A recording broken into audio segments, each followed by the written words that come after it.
আচ্ছা, পরেরটা দেখেন, এই যে খুবই ইম্পর্টেন্ট একটা ম্যাথ, এই টাইপেরও প্রশ্ন কিন্তু প্রাইমারিতে প্রচুর রিপিট হয়।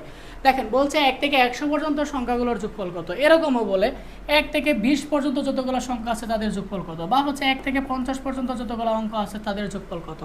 এটা নির্ণয় করার সূত্র হচ্ছে n into n minus 1 divided by হচ্ছে 2। এখানে n মানে হচ্ছে পদ সংখ্যা, মানে এখানে টোটাল কয়টা পদ আছে। এইখানে টোটাল পদ কয়টা এটা জানার উপায় হচ্ছে লাস্ট অঙ্কটা, লাস্ট সংখ্যাটা, ঠিক আছে। তাহলে এখানে টোটাল কয়টা পদ আছে, 100টা। তার মানে এখানে n এর মান হবে হচ্ছে 100 ইন্টু 99 ডিভাইড বাই কত হবে 2। এটাকে ক্যালকুলেট করলে যত আসবে ততই হচ্ছে আমাদের আনসার।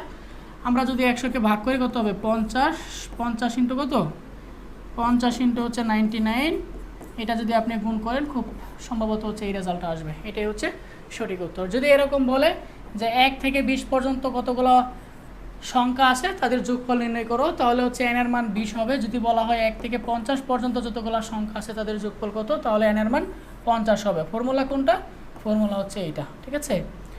এইটা হচ্ছে আমাদের formula n into n minus 1 divided by হচ্ছে 2। বুঝতে পারছেন?